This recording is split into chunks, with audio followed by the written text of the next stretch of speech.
This is your host, Jason Snellgrove, and I will be your guide as we journey down the road to pleasure hunt or hitting the long trail to those great comp hunts. This is the Coonhound Collective podcast.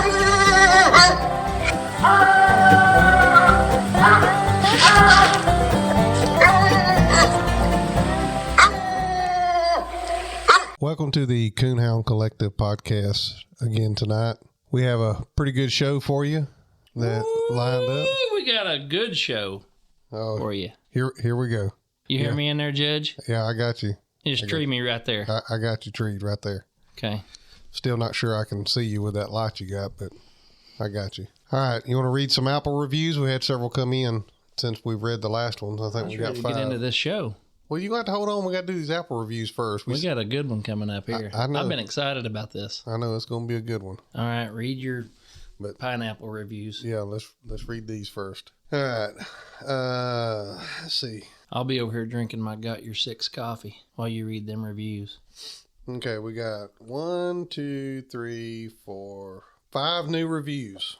That's good. Yeah.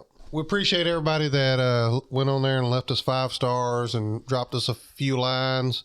Looks like the Coon Hunting Snack podcast was a big hit. We had several reviews about that. I've had quite a few text messages and messages on Facebook about it too. So even some pictures. Some people sent me some pictures of their snacks. So thought that was pretty cool. Yeah, I like my snacks. So we may have to go round robin and do snacks one more time. I got some other guys that probably know for real about some snacks, just judging by their body shape. Huh. They probably know about them snacks. So we may have to go again on snacks. Do some more call-ins. So, hey, if you want to talk about some snacks, shoot me a message on Facebook. Send me an email. We might set up some phone call-ins and do that again. All right, so first up, 5 stars. Kentucky Coon Hunter 22. Glad to see the podcast back up and running. Keep them coming. Thanks, buddy. We're going to try to keep them going. Yeah, I got him off the couch. Yeah, no more Facebook hunting. Next one, great podcast, 5 stars. I guess this is Virginia Coon Hunter. Great podcast. I've listened to all of them. Glad you're back doing new work. Hey, we appreciate it. We're gonna try to keep some different stuff coming. Next one, glad to hear it. BNSF 421. I'm glad to finally see some podcasts coming out. Done a great job with the new co-host. Oh, look at there with the new co-host. They're bragging on me already. Already bragging on you. All right. I like it. All right. Everybody's got to get a little pat on the back every once in a while. Hey, we got to move on from motivation. That. He's got headphones on. He's going to break them. His head swelling over there. Yeah, you're going to have to get me a bigger size. All right. Next one. Snacks. 5 stars from... Man, I don't know. It's WARRSWAR is the little tag. Blue Diamond Smokehouse Almonds. You know, I like almonds. Me too. I could eat them about like pistachios. Them Blue Diamond, they're good. They are good.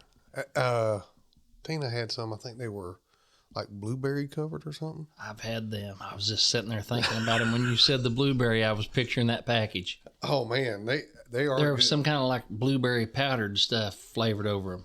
Yeah. Okay, we're going to have to make a list. We have to get us some. Bird just flew in my gutter. There? Bird flew in my gutter. Oh. We had to get us a list here of snacks going. All right, last one. 5 stars. Cotton Creek Coon Dogs. Glad you're back. Enjoying the show. Best snacks are jerky and peanut M&Ms. Hey, I like peanut M&Ms. Man, when you said you dumped those out when we were feeding something over there. Oh, don't. Yeah, I ain't going to say what we were feeding.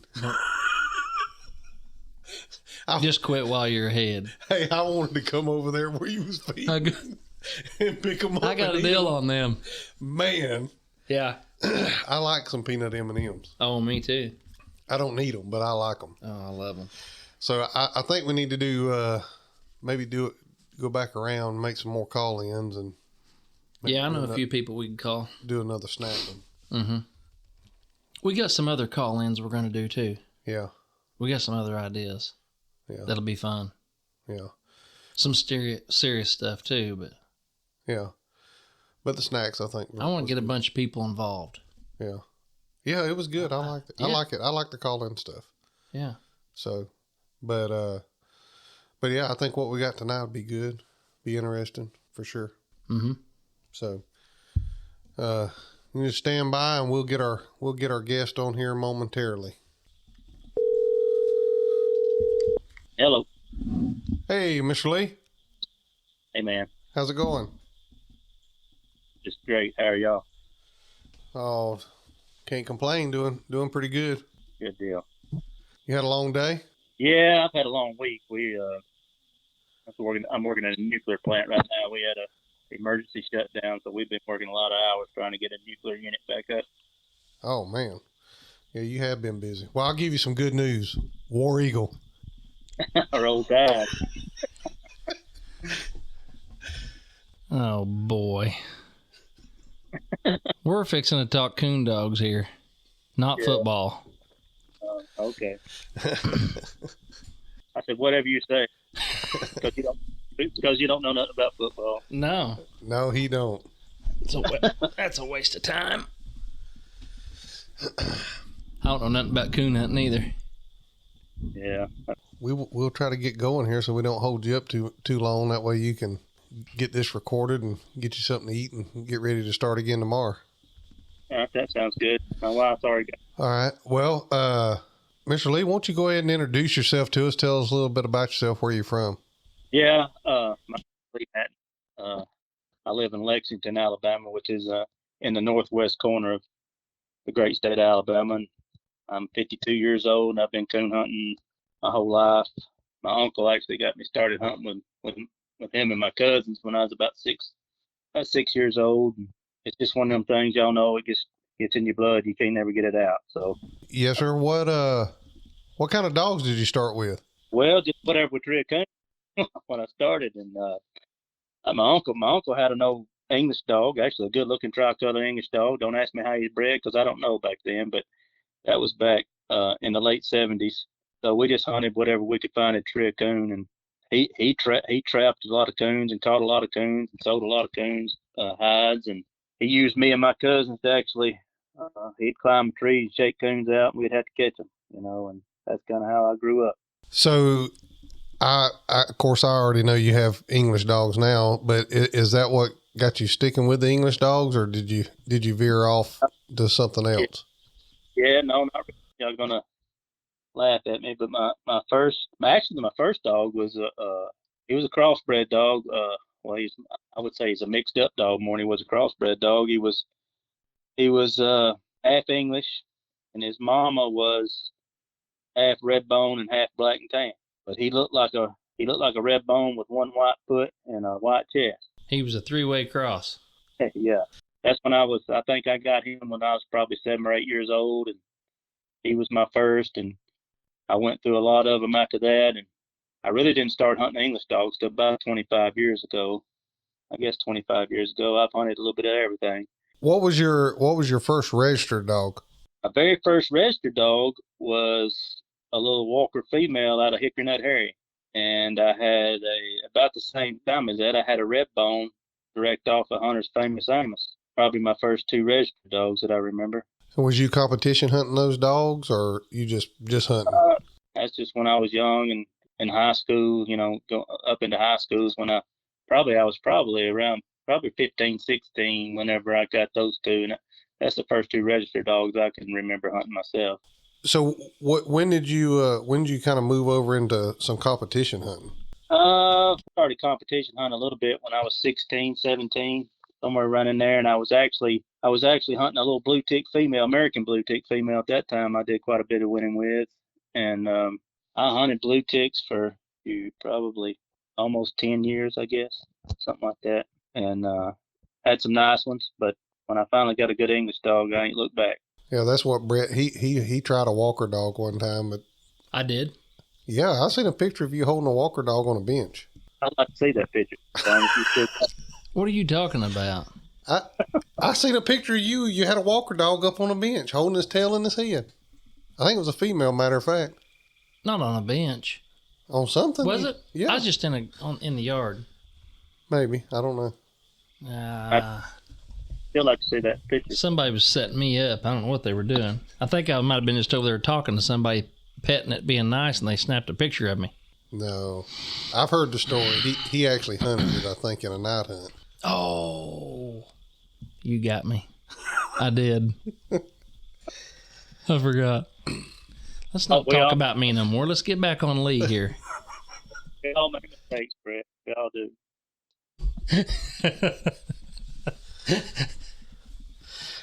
So, what was the first dog that you really started doing some winning with, competition hunting? I had as far as English dogs go, and what really turned me on to English dogs is, I had a young male dog direct off of Woodstock Grizzly about probably 22 years ago.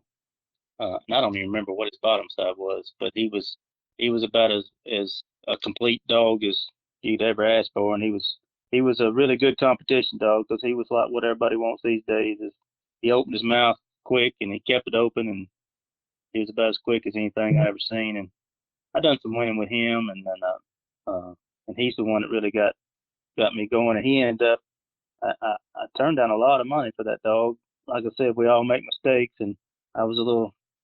I wish, I wish you go back in time. I wish I'd have sold him, but I didn't. And 2 weeks later, I was hunting him. He got run over and killed. So, and then it took me a little while to find something else I liked. I went through a lot of dogs before I found something else. Did you try to find something that was in that Woodstock Grizzly line, or did you just move on to something different completely after that? I did. I kind of got. I mean, I didn't quit hunting, but I kind of. My kids were young and we were playing ball, and I was coaching ball, and we were doing all that fun stuff. So I really wasn't hunting as much and really wasn't competition a whole lot after him. And I kind of got out of dog, and them boys of mine, they were young. They wanted to start hunting some more. So I was just looking for a good, solid old dog that would tree a coon, to tree some coons that we could hunt with. And good buddy of mine lives over here close to me, Hunter Jones. They had a English dog. Well, at the time, I really didn't know he was English dog and really didn't care. I just was looking for something to tree coons, and he said, "Yeah, we got a dog over here. He's 6 years old. He's a Grand Night dog. He's PKC champion, but we're not hunting him anymore." He said, "If you want to come get him, come get him." So I went over there and got him and started hunting him, just hunting with these boys, and that was a coon, treeing son of a gun. He was a coon dog, and I finally got kind of curious and asked Hunter what he was out of. He said, "I don't know." He said, "Come get his papers. You want to come get them. You can have them." And I went over and got him. And the dog's name is he's a Grand Night PKC champion, Bat Rose Road Rage. And Rage is directly off of Main Street Roy and the T2 Blue Swamp Diamond female. So he was a full litter mate brother to Main Street Dino's daddy, the Hollowback Blade dog. They had only bred him one time to that American wild dog female. I started trying to put every good female I could find, with him, and that's where my little shatter female I got now comes from, and I've raised a ton of puppies off her. That's what Dixie's mom was off of Rage. About what year was this? This was probably, let's see, Rage is buried at the Coondog Cemetery, and he died in 2000 and I don't know 17. Somewhere around there, 16, 17, and he was about 12 years old when he died. So it was about, I don't know, 17 years ago, something like that, maybe.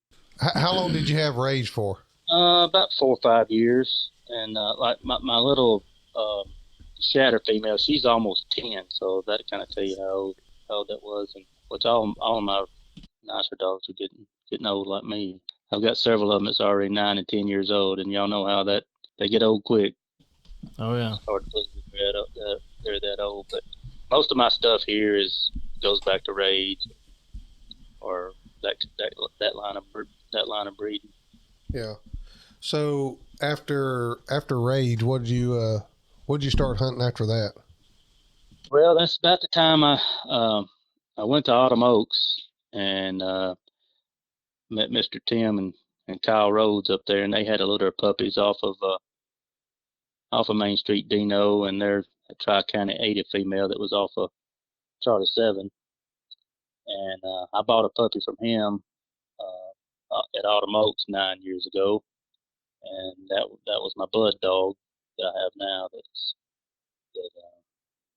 That I raise puppies off of. So he was the next in line, and then um, I've got I've got several puppies off of him here, females. It's 5, 6 years old, and then some young dogs, and then I run across my ground dog.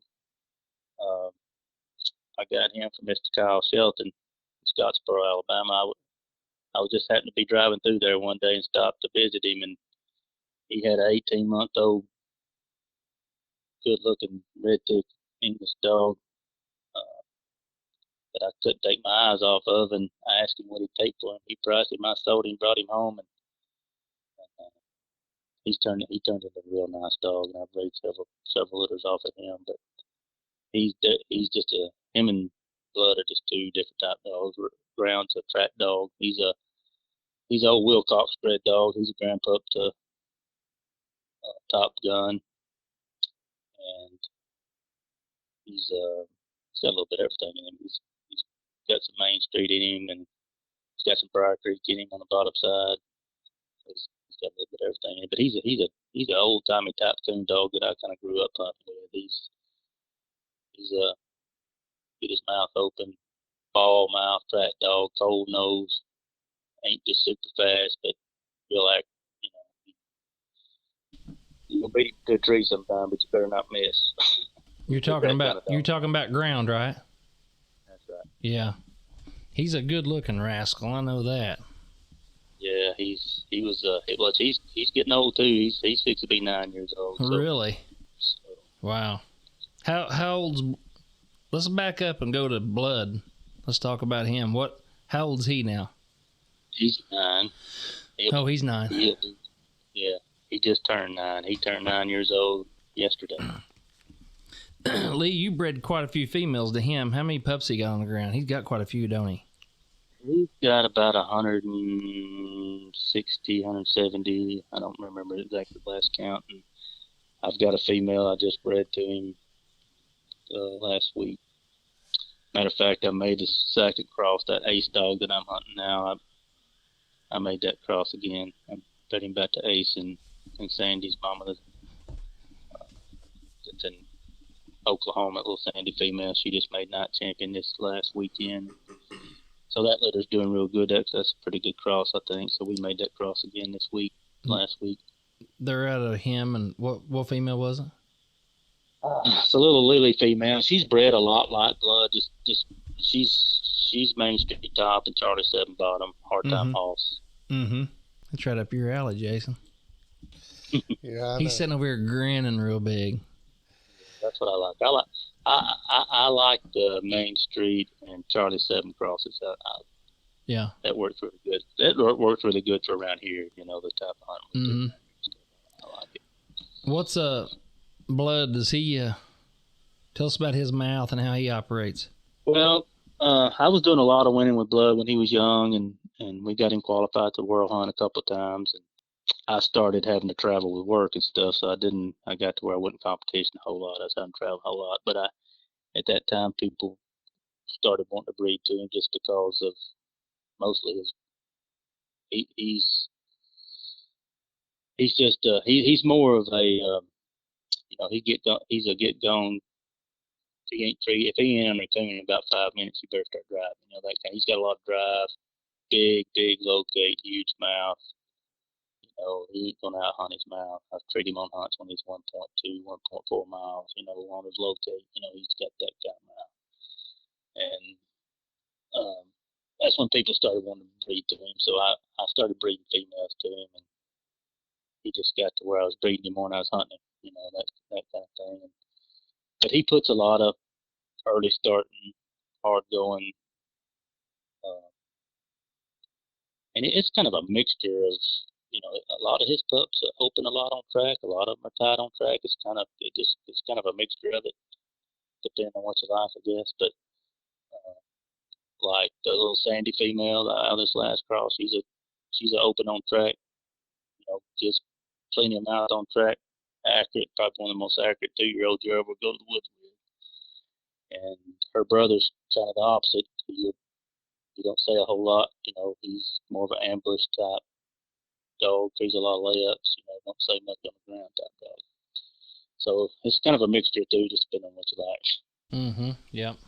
So after you said blood and ground, what young dogs do you have coming up that you're messing with now? You dogs out of them or?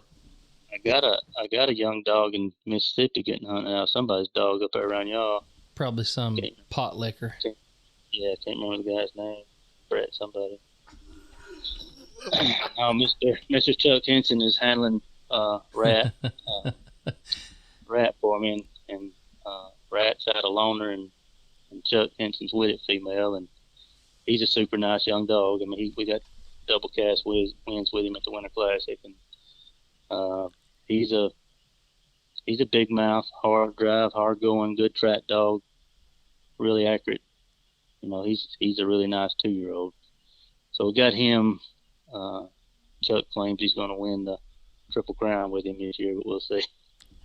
We'll see. But he's got a good start, so we'll see how that goes. Got him, and I've got my ace dog. Do what? I said I hope so. He's a big dreamer. He's always got big vision. That's good. He's always real positive. Rat can perform now. You put him in. I mean, I wouldn't be scared to turn him loose to nobody. But he's a really nice dog, and I think he's got big things coming. I think Chuck could do some winning with him. Oh yeah. Hopefully he'll get him qualified for the World Hunt. And then I got the little ace dog. We got him qualified for the TOC and went hunting in Rio. Didn't do no good, but he competed well, but he didn't have no luck. And he's qualified for. Already got him qualified for the World this year, and probably gonna take him to Mississippi and hunt him in the zones September. And Ace is out of blood, right? He's out of blood, and this little Lily female I got. Mm-hmm. Red back, yeah. And I just purchased half of her from Mr. Ryan Morris, and he lives up towards Jackson, Tennessee, up in that area.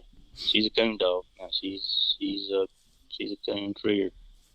She ain't never been competition hunted, but she's a real nice, about as accurate as dogs I've turned loose. So I think it's a good combination. I think probably Sandy's probably a better combination of the two than what Ace is. Ace is more like blood. Ace has got a big mouth, but he don't have blood's mouth. I mean, he's got blood's. He sounds a little bit like blood, but he don't have blood's volume. He's not loud, but he's got a good hound mouth. And then Sandy's just. I mean, Sandy's nice. I went up there and hunted with her up in Oklahoma about a month or so ago, and we looked at 11 coons, and I took a dog up there I was trying out that was a pretty nice dog, and Sandy made her look like a fool. It was bad. It was bad, yeah. Really? So, and I've got let's see what else. I got a Mr. Ben Bell up in Dayton, Tennessee. He's got a little old 11-month-old. He's probably a year old now. He's a 12-month-old pup out of blood, and a pearl female I had, and Pearl's off of Hard Time Crow and that Coon Valley Wild Skeeter female. And we made that cross twice. Hoss has been treeing coon since he was 6 months old. How old now again? He's about 12. He's about 12 months old. 12 months old? He's been treeing coon for about 6 months, yeah. And he's a little old blue tick female. I mean, blue tick male, and he started treeing coons when he was 5.5, 6 months old. He's doing really good. Ben Bell, he runs that club up there at Dayton, Tennessee. He's hunting him. Me and him are kind of partners in him, and we just made that cross again. And I've got a puppy. Probably sent you pictures of that little blue puppy that Courtney was showing around up there at Dayton, Tennessee. Oh yeah. And everybody was stopping trying to buy him. He's out of that same cross. He's a good looking little pup, and he's probably 10 weeks old now, something like that. Mm-hmm. Yeah, he's dandy. Yeah, nice. You brought him back with you. You didn't let him get away from you. No, but I had to go hide him. There's people at St. Jude really liking him. So I had to go hide him, and they'd had to fight Courtney for him, I think. Well, so I was trying to think of what else I got out here. I got about 11 dogs. I don't know where all of them at. Keith Partain, he lives about an hour and a half south of me, around Gunnersville, Alabama. He's got a really nice female out of Blood and Shatter. We call her Goody. She'd be a litter mate to the Dixie female that I'm probably gonna come breed back to Lona. And she's a real nice dog. And me and him are partners on her. And you said she's a litter mate to Dixie? Yeah, she's a little black and white female. She's and she's one of the ones. She only likes a couple wins having a title, and Dixie only likes a couple wins having a title. There's several of them out there that I got to get changed out. And Dixie, she got a cast win at the Winter Classic this year, so. Yep. I think she likes 2 wins being titled, and I'm gonna try to do that. Well, Dixie's got a big old mouth on her. Yeah, she does. She got her daddy's mouth. Yeah, I like her mouth. And I was trying to figure out what else I got out here. Oh, I just did. I got a dog that's supposed to be here at midnight tonight. Mr. Randy Hester's supposed to be delivering me a dog at midnight tonight. That's out of some of that same stuff that he's talking about, that hockey eater in Missouri. I don't guess I knew about this one. Yeah, there's gonna be a female. I just did some dealings and got a litter mate sister to Rat, and had a loner with it. She's supposed to be here. Randy Hester's supposed to be bringing her here. He said he'd be here about midnight tonight. Oh, really? There, yeah. So there's probably gonna be some Main Street blood and some loner crosses in the future if he lives long enough. Well, that'll be interesting. I don't think I've bred. Well, I don't want to say now. I kind of lose track. Forget. I don't think I've bred very many Main Street females. You try to think back about all the females you've crossed on and stuff, and it's hard to remember all of them. I've had a ton of something here, and probably hard to keep up with all of them. So coming down here, I'm going to shut this window. So, Mr. Lee, before we move off those dogs there, or into a different area here, what kind of hunting terrain do you have right there where you're at? Is it hilly, swampy, flat? Well, we got a little bit of everything. I mean, we've got mostly hills and hollers is what I hunt. We've got some Tennessee river bottoms. I live on Blue Water Creek, and it's a lot of bluffs and pretty rough terrain around here, right where I hunt at. But I've got some pretty decent hunting around some cow pastures and farms, and some pretty open flat stuff. And then it's a little bit of everything. We've got a few swampy places around here, but it's mostly if you're gonna get in water around here, it's gonna be in a river bottom somewhere. But it's a good combination of a lot of different stuff. I've got some places like I've seen y'all show videos and stuff and climbing them bluffs and stuff. I got places like that, like right here behind my house. There's an 80-foot bluff going straight down to Blue Water Creek, and we tree on the side of it all the time. But I try to. I'm getting too old to be doing that. I try to stay in them easy hunting spots if I can. Yeah, I know what you mean. I travel north, try to get out of some of this that I'm in, but I have to go an hour or so north to be able to get out of it. Yeah, I go to Mississippi. I got some friends of mine live in Golden, Mississippi, which is just right across the state line from Alabama into Mississippi where I'm at. And it's probably about an hour, 15-minute drive. Mr. Toby Kinder, he's actually hunting a ground dog for me now. He's got ground at his house. And I go down there and hunt on the Tennessee Tom Bigby Waterway with him. So they got some really good hunting in the river bottoms down there. I try to visit them as much as I can because they got a lot better hunting than what I've got. Mm-hmm. Yeah. Yeah, I know Chuck's got a lot better hunting than what we got up here. Yeah, he does. Yeah, for sure. Well, I don't guess I really knew what we were going to talk about next until Brett brought it to my attention. We've kind of been talking on phone and through Brett texting us in a crazy group chat and stuff like that for a year or so. And I don't guess I knew this, but you were talking about some dogs that were getting older, and you have something to do with dogs after they pass on. You take care of the Coondog Cemetery, is that right? Sadie was an old stone statue standing tall in the middle of a graveyard down an old road that we walked.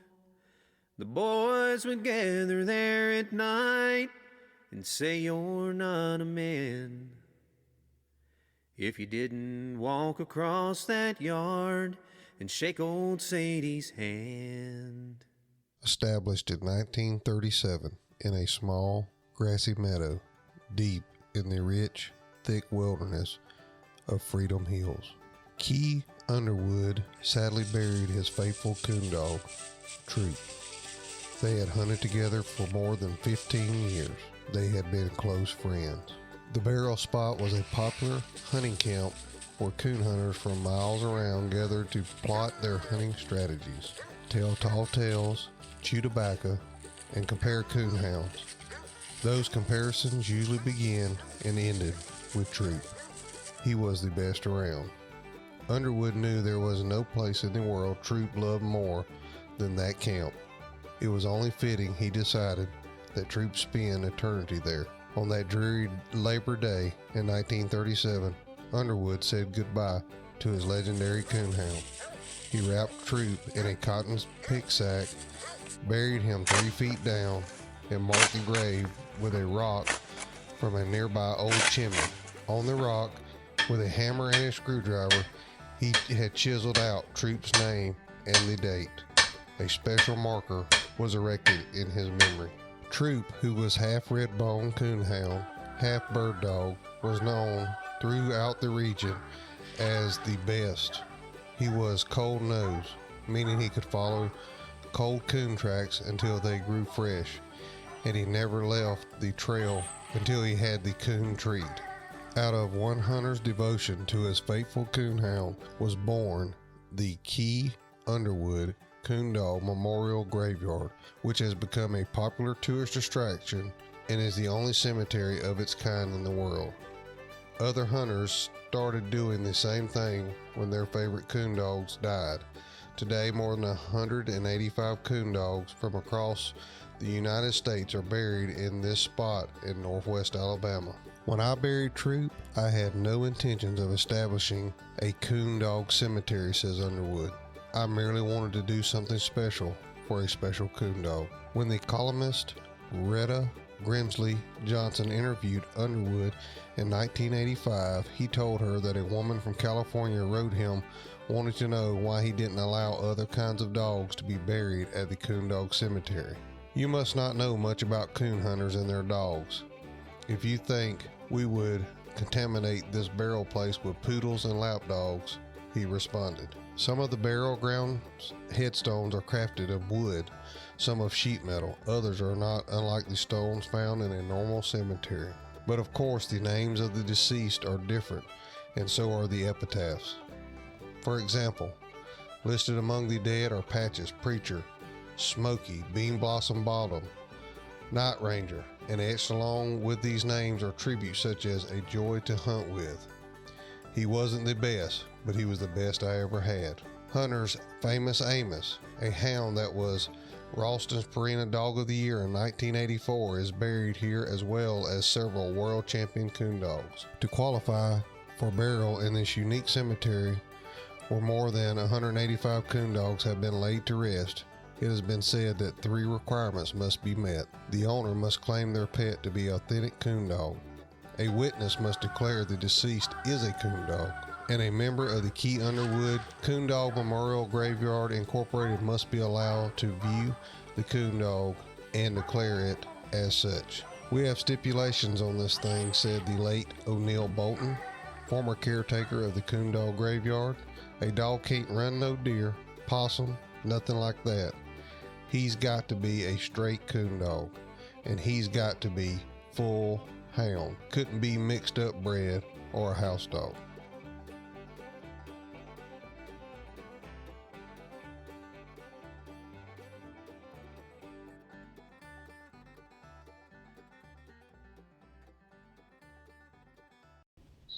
Yeah, I'm one of the board members. There's 4 of us that are board members for the Coondog Cemetery in Cherokee, Alabama, and so I help upkeep. We raise money to for the upkeep of the cemetery, and and I've got a few dogs buried there, and my cousin Frankie, we grew up hunting together and stuff. He's a couple of years older than me, but he's got 3 or 4 dogs buried there. So uh, we've been doing that he's been on the board for probably 20 years. I've been on the board for about the last 13, 14 years, something like that.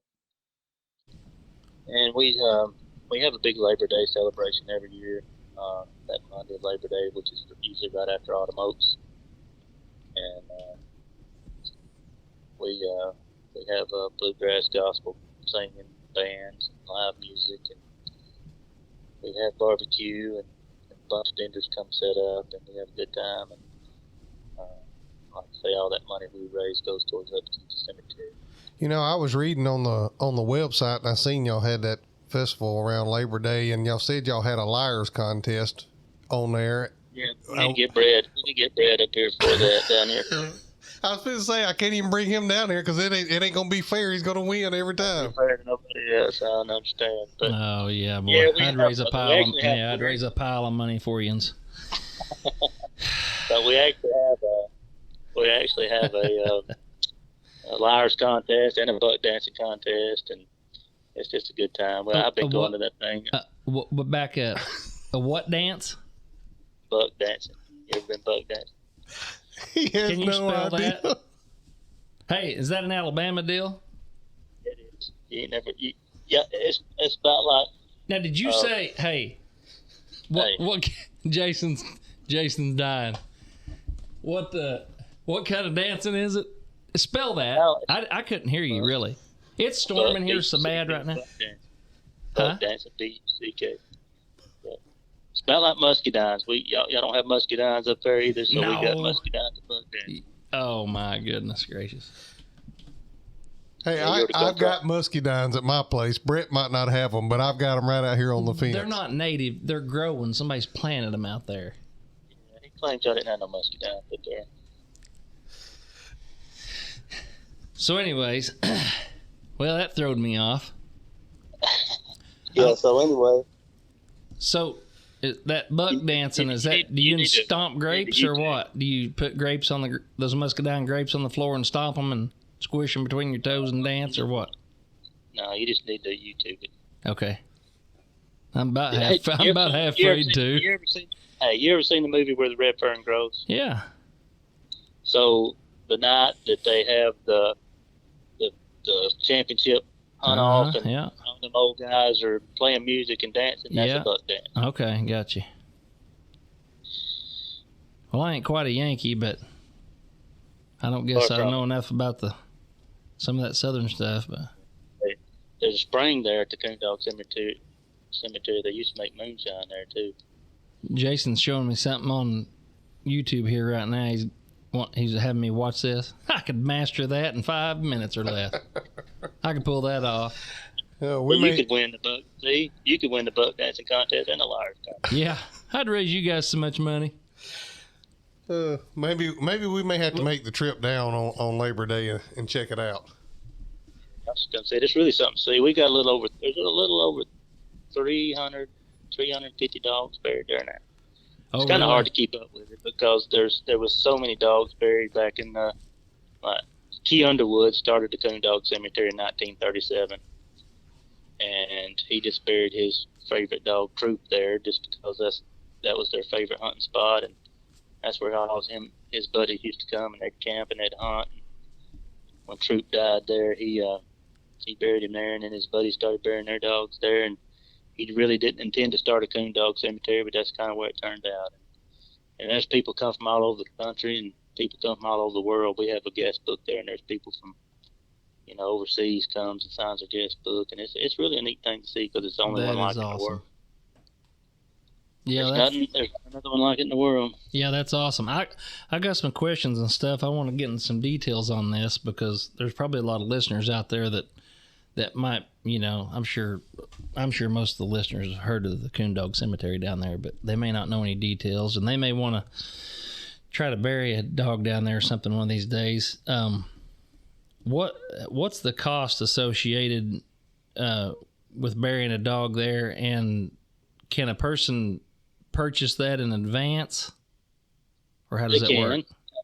They can. So the qualifications we have is if a dog is titled in UKC or PKC or any of the registry night hunts, if they're titled with a night champion or grand night champion or PKC champion, silver champion, whatever, then all we need is a copy of that, copy of their certificate, Mm-hmm. and we ask for a picture of the dog, and then it's $100 burial fee, Mm-hmm. and then when I get that information, we put it before the board. We vote on whether the dog meets the criteria of being buried there or not. So if the dog isn't a competition dog and never been hunted, but a coon dog, we have to have 5 signed affidavits from people who have actually hunted with the dog and actually seen the dog, track and treat wild raccoons and not be trashy. So Mm-hmm. we ask for that documentation and then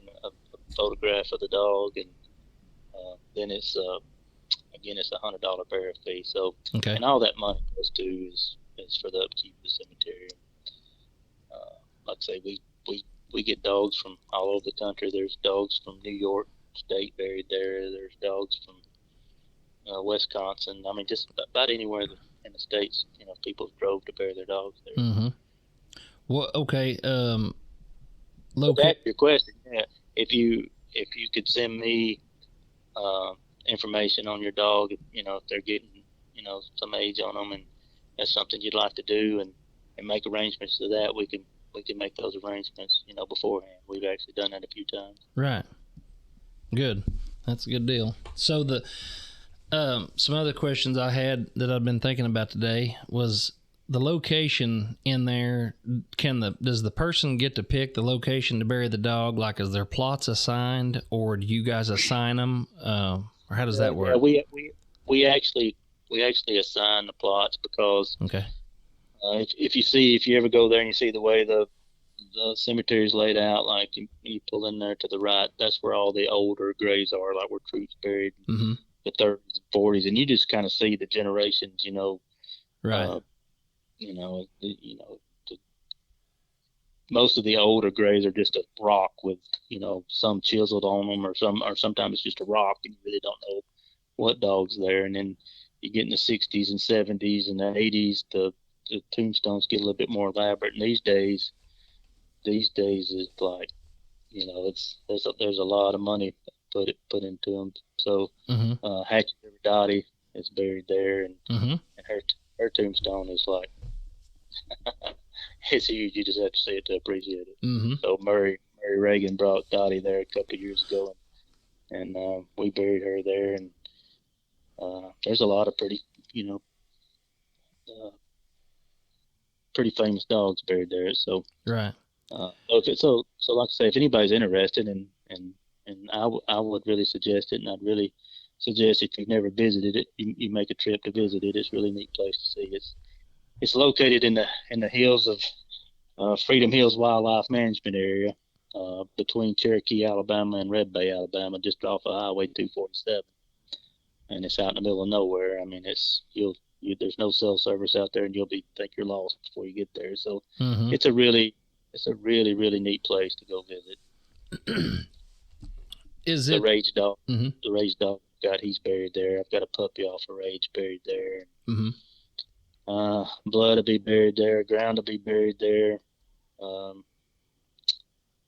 My shatter female, she'll be buried there, and probably sooner than I'd really like to be. But Yeah. but yeah, to answer your question, we kind of control where people bury, because we don't want anybody just going out there and digging, and us not knowing about it. And we try to keep all the newer graves together. Right. Yeah. What about as far as digging it and stuff? Do you guys provide the digging for the person, or does the person responsible for digging it? Does he have to bring his own tools and all that? And yeah, we leave that up to the individual. Some people, just bring their family, and it's a kind of a family thing, and they'll bring the picks and shovels and stuff. We do have some requirements about how deep and stuff. And yeah, that was going to be my next question. If it was real rocky and stuff down there, if I brought old Lori or Loner down there, I was going to wonder if I could get you to pre-dig it for me maybe before I showed up, because I was going to have a long drive and such. Yeah, we could probably handle that. I've heard it up there several about. Now, when Murray Reagan came out there, he brought a little bobcat out there, a little skid steer out there, and which they had to have that to set Dottie's stone with. It's huge. So, wow. It's really neat. He went all out. So all y'all that don't know who Dottie is, she's the all-time reproducing English female, probably the all-time reproducing female of any breed. But, yeah, I think she is. Yeah. So there is a depth requirement and stuff like that. Is there like some kind of vault or casket that a person has to put them in, or? You don't require it. We just require you go at least 3 feet deep just to keep varmints or keep anything from trying to dig it up. But it's that's what some people do, put them in caskets. Some people bring ashes and bury ashes. It's like we don't really have a whole lot of regulations on that, and we kind of leave the grave marker up to, there's everything from a rock to a cross with a dog's name and collar on it to metal signs that people get local trade schools to make for them, or like I say, a lot of them are soap. I mean, a lot of them are stone rocks with just engraving in it. So we kind of leave that up. And then you got a lot of them are just regular tombstones like you'd see in a human's graveyard. So. Right. So the headstone there's nothing as far as the headstone. A guy can or gal can do whatever they want to do if they bury a hound there. I mean, it doesn't matter the size or the material or type or anything. Yeah, we kind of like to know, kind of an idea what people are going to do, but we don't have a whole lot of restriction on it. Okay. So if they get real elaborate and have a big one, that's no big deal. I was just thinking about it taking up space and not knowing how much space is there and all that. But like you'd have to see Dottie's to appreciate it. It's big. Yeah. I bet. I was just sitting here thinking about that 3-foot hole. I hope, boy, wouldn't want one to die in August or September. Have to come down there in the middle of summertime, dig a 3-foot hole. Alabama in August is really rough. So. Oh, I bet. But you just holler. We'd make arrangements. I appreciate it. I'll bring some snacks. I guarantee it. Hey, I do have a question. Brett has a list of questions, but I just got one being you brought it up. How much room's out there for future burials? I mean, is it big enough that you probably won't ever run out? Is there a time that you probably will run out? That type of thing. Yeah. Well, the state of Alabama actually owns the land because it's in the middle of a wildlife management area, Freedom Hills, and so the land it's on is actually owned by the state of Alabama, and there's plenty of room out there. We could probably double and triple what's out there now. So in the foreseeable future, I don't see us running out of room. But we could always go back and ask the state for a bit more land, and I'm sure they would provide it. So the actual state of Alabama has been cooperative. I guess I misunderstood. I thought it was like between two state lands. I didn't realize that the state actually owned the land where the graveyard is. Yeah, the state actually owns the land. And matter of fact, the wildlife biologist for the wildlife management area there, she is Miss Courtney Conring. She's actually on the board with us. So we have, we've got that relationship with the state, and so yeah, we are just, our organization, the Friends of the Coondog Cemetery, is actually what we are, and we don't actually own the land. We just oversee it, and we oversee the upkeep of the cemeteries. That's awesome. And we control, the burial requirements. Well, that's awesome. I'll tell you a neat little story, real quick, because most people have seen the movie Sweet Home Alabama, and if you've seen the movie Sweet Home Alabama, you see the burial scene where they bury their dog and supposedly buried at the Coondog Cemetery, and he's not really a coondog, he's like a bloodhound. but they show the Coondog Cemetery being behind a wrought iron gate in the middle of town, or right at the edge of town. You know, they walk out there to the cemetery to bury him, and they used one of our old original sign from the cemetery in the movie, and we never got it back. So if you drive by that the is cemetery cool. now, if you drive by the cemetery now, see that I painted the new sign that's up in front of the cemetery. So because they stole ours and we never got it back. No kidding. That's true. That's a true story. So if you're ever watching the movie Sweet Home Alabama, looking for that sign. Huh. If you're listening and you got that sign, they would appreciate it back. Yeah, we need to get that back to Mr. Lee. If anybody ever listened to this and you know where that sign's at or got it, we need to get that sign back. Yeah. Interesting. So, what's that? I said that's an interesting story. Yeah, it is. To get to that cemetery, is there like does it have an actual GPS address, or you just got to turn left at the old hay rake machine and right at the, Yeah, have to turn right at the stump. Yeah. But it's no, you can actually Google the Coondog Cemetery, and we actually have a Facebook page, and you can actually pull up the coordinates, GPS coordinates, and it'll take you right. You can Google Map, and it'll take you to it. It's halfway between Cherokee, Alabama, off of Highway 72, and Red Bay, Alabama. It's actually on the highway. It's actually right off 4 miles off of Highway 247. Between those two towns, and actually the road I drive by it when I go to Chuck's, mm-hmm. and when I go hunting with my buddy and Toby Kinder and Golden, Mississippi, I drive right by it, and it's that road, the road that the wildlife refuge on is 20 miles long between Highway 72 and Highway 24. Oh wow, gotcha. So, if somebody, how do they reach out to you? Like, I didn't know you had a Facebook page. I didn't know the cemetery had a Facebook page, but did you pull it up there? Get on Facebook, look up the Friends of the Coondog Cemetery, or if you need to contact me, you can contact me, and I can give my phone number. If people's listening, you can contact me. My phone number is 256-412-2149. If you have any questions about the cemetery or any interest in maybe burying a dog there, just give me a holler. Yeah, that's awesome. When I was on it the other day, I saw that you guys got like shirts and hats and stuff available on there. Is that something you guys do just to help raise money for the cemetery and stuff? Yeah, we do. And if we get requests all the time from all over the country from people who have visited. And like I say, you can either get on our Facebook page or you can reach out to me, and we can tell you what we have available, and we can get you a hat or a T-shirt. Sometimes we have coffee mugs. Mm-hmm. Every 10 years we have like a memorial pocket knife that we sell,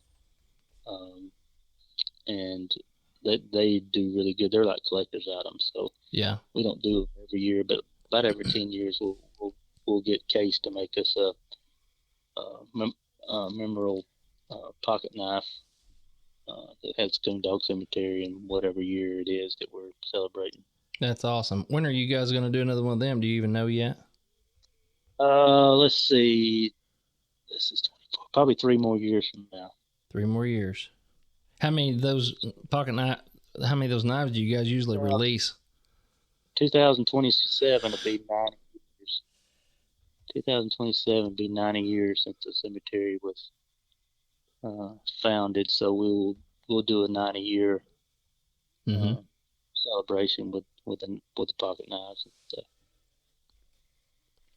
That's great. That's awesome. You can actually go if you're lucky, you can go back on eBay and you can do a search and stuff. I found a couple of the old knives like back from the 70s and 80s.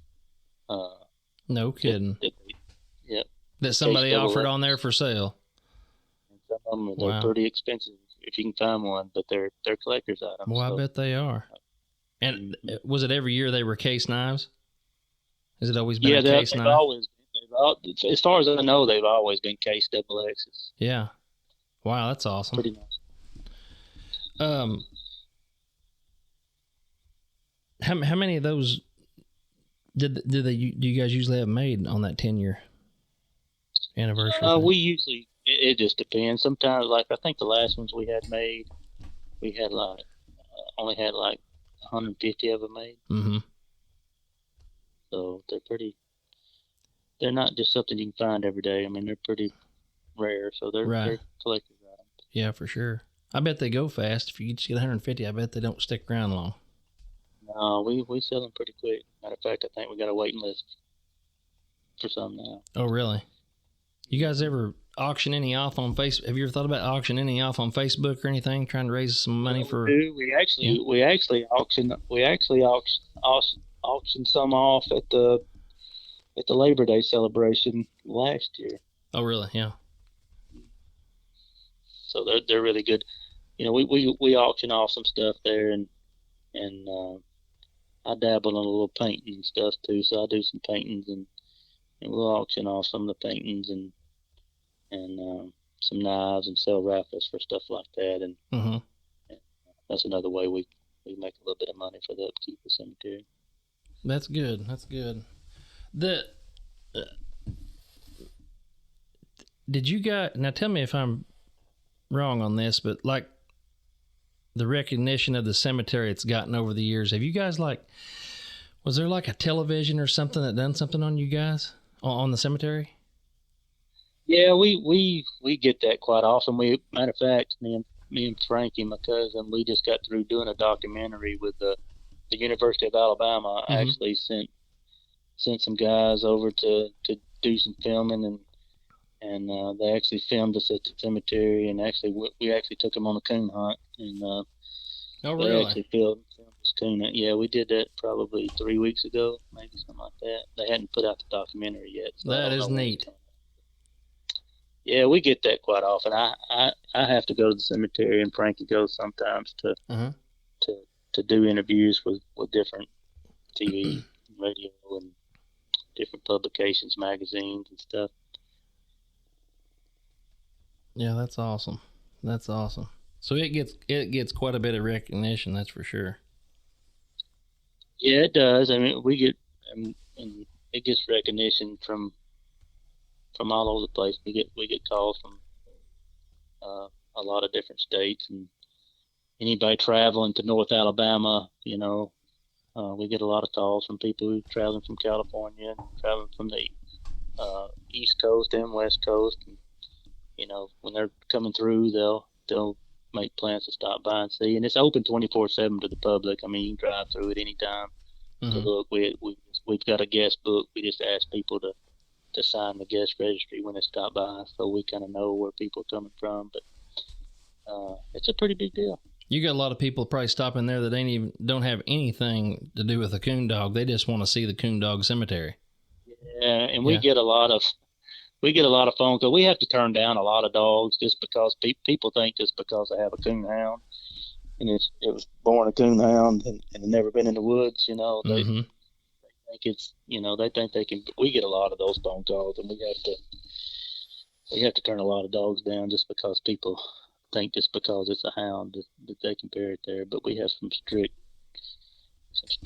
you know, pretty strict regulations about what dogs can be buried there, and they have to be pretty solid coon dogs to be buried there.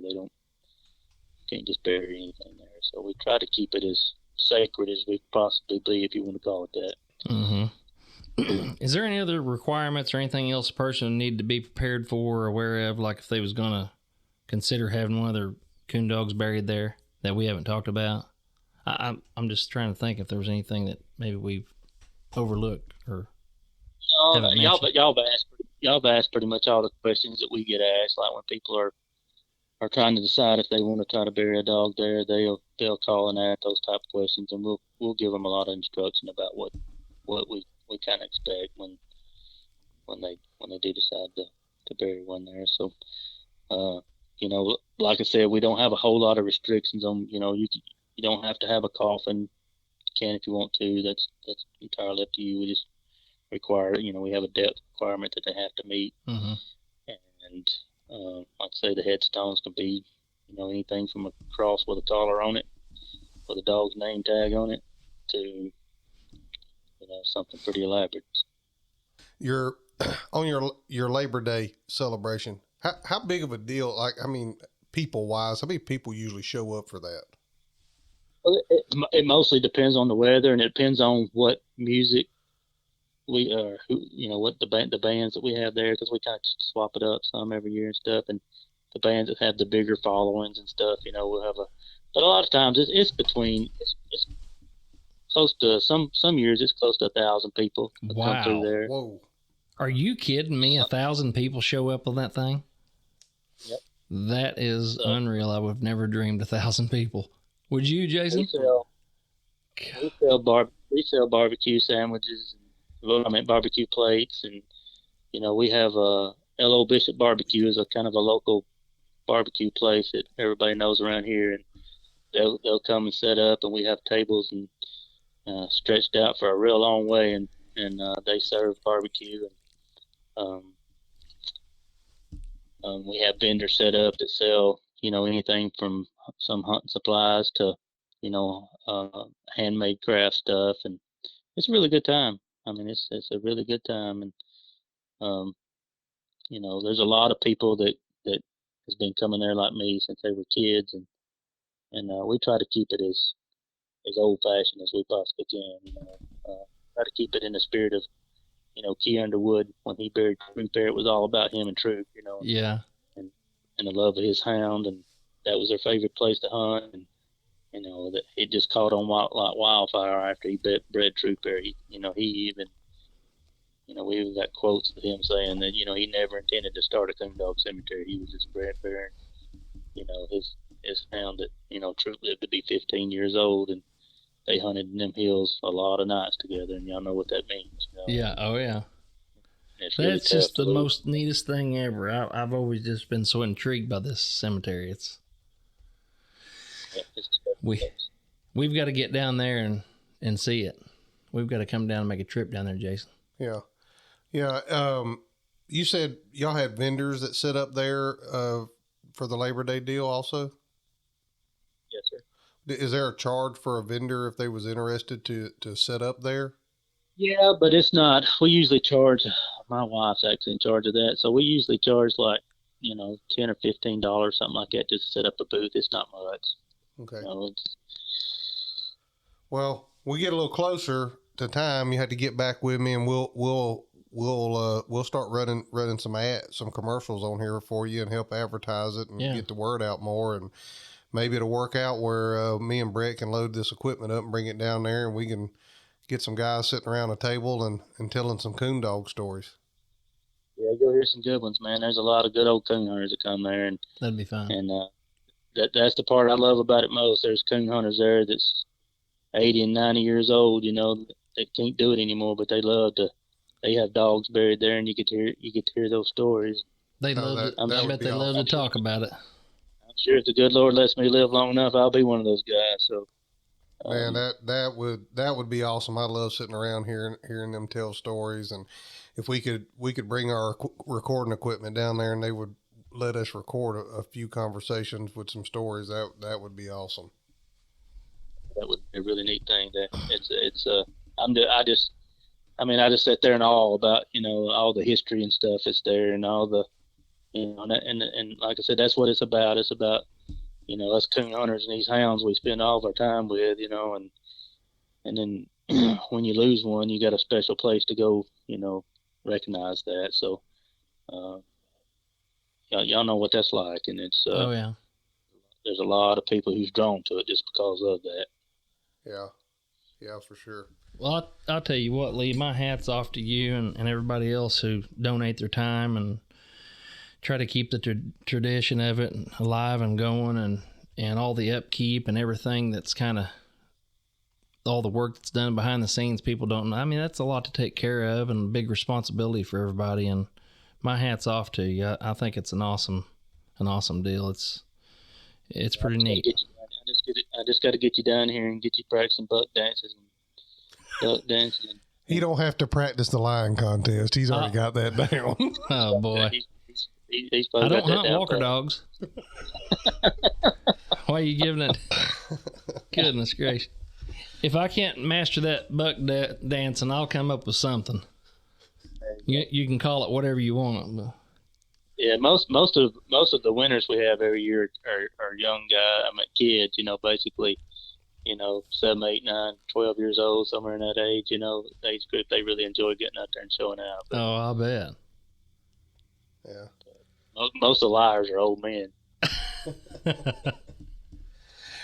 Well, did we miss anything we need to cover there about your life or about the cemetery? No, I don't think so, man. I'm just an old coon hunter, been doing it a long time, and and to me, it's just about spending time in the woods with them dogs, and hopefully trying to pass that on to the next generation, and keeping the sport that we love alive. That's what means most to me. Yeah, for sure. It gets harder and harder every year, but with people building houses everywhere and losing land to hunt, and it's really starting to be a challenge. But I've got grandkids that hunt with me some, and it's I just hope we can keep that alive for them to be able to enjoy what we've enjoyed. Yeah, for sure. Well, if you don't have anything else to add, I think we're to a place we can close this down. I told you I'd only try to keep you about an hour. I know you need to eat and get ready to go to bed for work tomorrow and get rested up. I told you I got to stay up. Randy Hester's going to be here with Coondog. Yeah, I'm not too much worried about Lee. I was kind of thinking I'm about due for a snack. If y'all know the truth. God. Yeah. You don't need Brett passing out on you. Oh, he Get will. his sugar up. Guys, I've really enjoyed it, and I appreciate you having me on. And like I said, if anybody has any more questions about the cemetery or want to just talk about some old coon dogs, I'm more than willing anytime, and I enjoy that. So yeah, Lee, give us your phone number again in case somebody wants to order a shirt or hat or wants to prepay for get a dog buried or whatever. I'm gonna put the link to the website in the show notes and an email address maybe too, if you want to share that. So if you want to get me on email, it's Lee Hatton, Hatton, the number 31 at Yahoo. Do the iCloud. You can do either at yahoo.com or iCloud.com. Okay. Either one of me. And then my telephone number is area code 256-412-2149. Okay. Got it. And it's the CoondogCemetery.com. Is that right? Well, there's a webpage, CoondogCemetery.com. That's not necessarily the Facebook we have is called the Friends of the Coondog Cemetery. Right. Because CoondogCemetery.com's got a lot of information on it, and actually, if you read down at the bottom of the page, it's got mine and Frankie's name listed as contacts down there. But if you want to contact us through Facebook, do Coondog, the Friends of the Coondog Cemetery. Yeah, I've got on Facebook. I've got it pulled up here. Friends of the Coondog Cemetery, and it's got a little yellow colored sign in the background as a picture there. It says the Key Underwood Coondog Memorial Cemetery. Yep. Just so you find the right page. Well, Mr. Lee, if we ain't got anything else, I think we to a place we can shut it down. We really appreciate you taking time. I know you just got off work to sit down and record this with us. I was really looking forward to this one, especially being from Alabama originally and War Eagle fan. Hey, I have to hear that all the time. It's just me and my youngest son that's the Auburn fans. Everybody else in this house is Alabama fans. Yeah, that's probably the smart one. Well, there's no doubt about that one. Lee, we guys, appreciate it. I've enjoyed it, and Brett, I'll holler at you after a while. Okay. Thank you, buddy. I appreciate it. Pussy. All right. Good night. All right, Mr. Lee Hatton with the Coondog Cemetery and a little bit about his life in coon hunting. I hope you enjoyed that story. Go over to Friends of the Coondog Cemetery on Facebook. Like that page, follow it. And they have a website there where you can order shirts and stuff like that. Go check them out, order a shirt, support them, and we'll catch you next time. I think there's a wrap on this one. What you think? Yeah, get me one of them T-shirts. They're pretty cool looking. I'm fixing to text and put my name on this for a pocket knife. Yeah. I gotta have one. I didn't even know nothing about the pocket knife. We gotta get on that list. Yeah, I'm a pocket knife guy. If I can't get Lee to dig a grave, I also got thinking about maybe you might help. You go with me. Yeah, I'll go with you. Okay. All right. Well, if you're thinking about having a dog buried there, get with Lee Hatton. He can fix you up. Otherwise, we appreciate you listening. Don't forget, leave us a review. We'll read them online, on air here. Make sure you click 5 stars. Drop us a line or two. Tell us about your snacks. We may do snacks again. You hear me in there, Judge? I got you. Thanks, guys, for listening to the Coonhound Collective podcast today. We really appreciate you taking your time out of your day to listen to the podcast. If you don't mind, head over to Facebook and give us a like, and head over to Instagram and give us a follow. It's both at the Coonhound Collective. Also, if you would like to reach us here at the Coonhound Collective, you can reach us at thecoonhoundcollective@gmail.com. If there's someone that you would like to hear on the podcast or a product that you would like to hear talked about, please send it to thecoonhoundcollective@gmail.com. Thanks again. Have a great day.